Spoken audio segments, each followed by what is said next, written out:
Okay, Bismillahirrahmanirrahim. In this portion, we are going to have some discussion about the last class of phylum Platyhelminthes class Cystidia और the tapeworms. इसमें दो सब classes के हवाले से हम डिस्कशन करेंगे, सब क्लास Cystidaria और सब क्लास Eustistora और true tapeworms.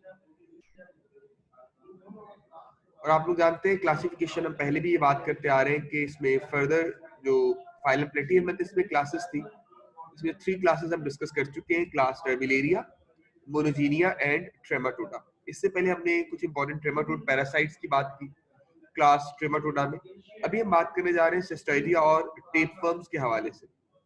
They are all parasitic with no digestive tract and they have very strong और very high reproductive potential being a parasite. क्योंकि पैरासाइट का एक कॉमन फीचर होता है कि इनमें दो सिस्टम बड़े वेल डेवलप होते हैं।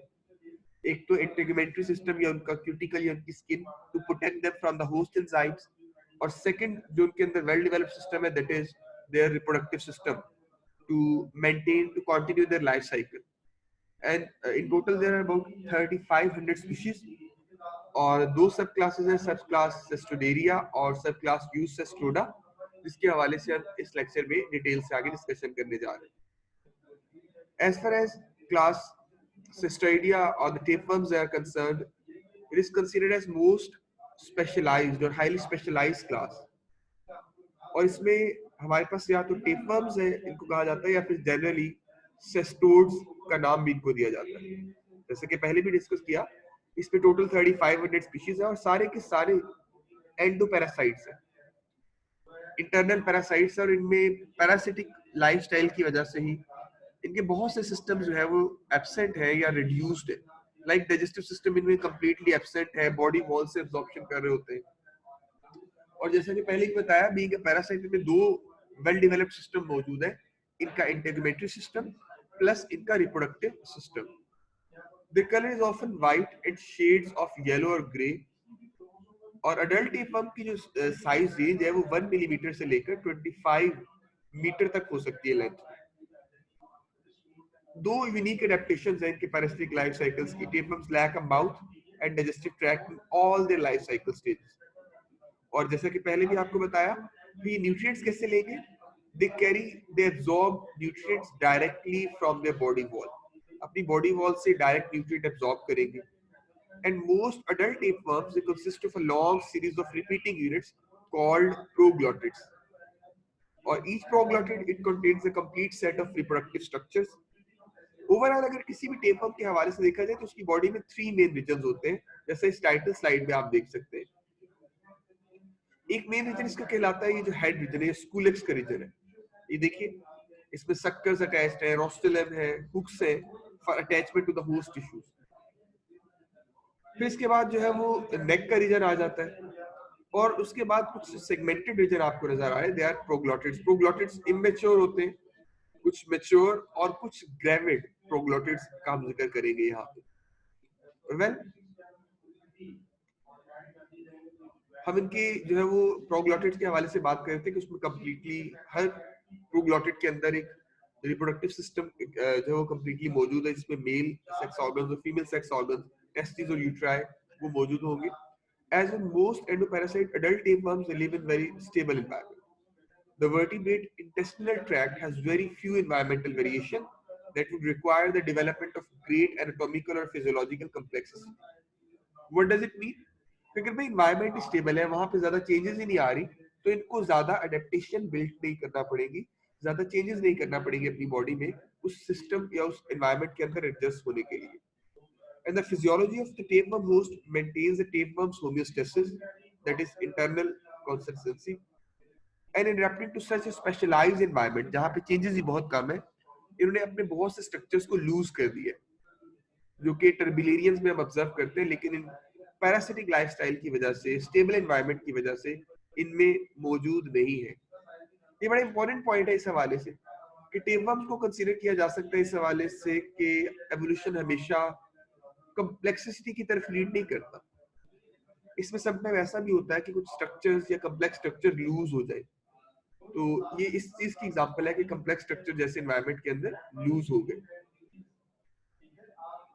All they are the endoparasite in intestine and coelom of primitive fishes in class Cestoderia, और relatively स्मॉलर क्लास है क्योंकि ज्यादातर स्पीशीज बिलोंग करती हैं क्लास यूसेस्टोडिया से या यूसेस्टोडा से, जिसे हम कहते हैं ट्रू टेपवर्म्स। ये एक स्मॉलर सी क्लास है।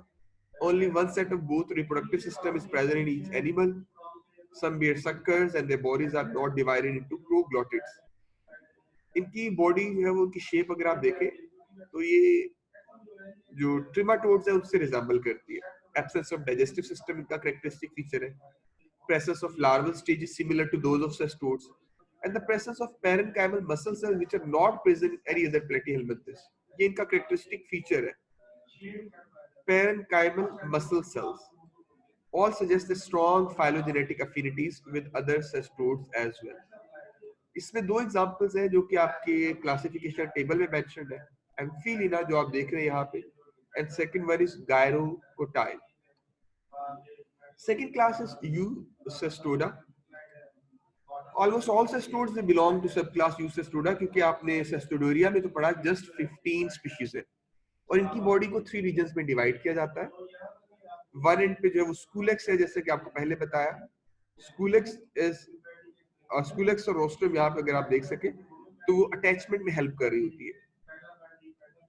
Hooks, suckers, rostrum.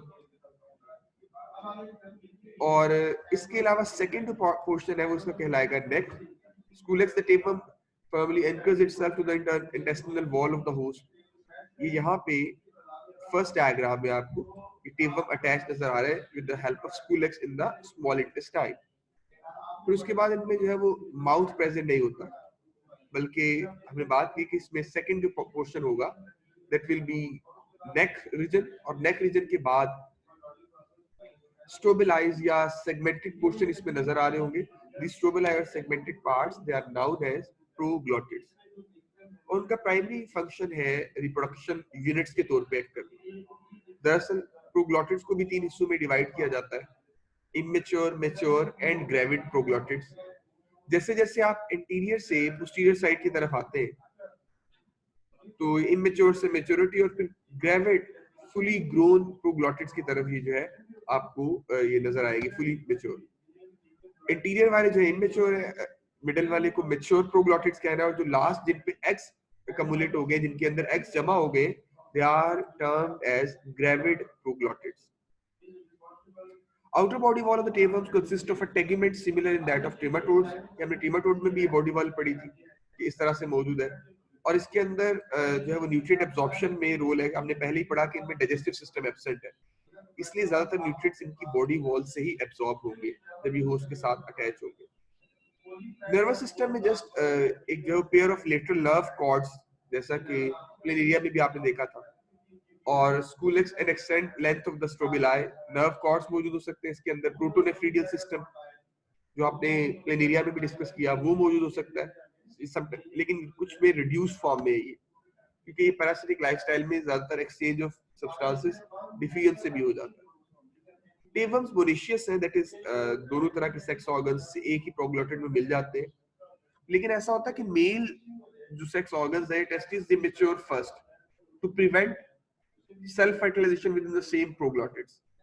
तो अक्सर ये क्रॉस फर्टिलाइजेशन इनके अंदर भी रूल होता है, ताकि वो क्रॉस फर्टिलाइजेशन कैसे करेंगे या तो एक ही टेपवर्म के डिफरेंट प्रोग्लॉटिड्स में, या एक टेपवर्म के प्रोग्लॉटिड किसी दूसरे टेपवर्म के प्रोग्लॉटिड से क्रॉस फर्टिलाइजेशन करेंगे, और ये स्पर्म प्रोसेस करते हैं via a copulatory organ that is known as cirrus, and cirrus open through a genital pore which is opening shared with the female system.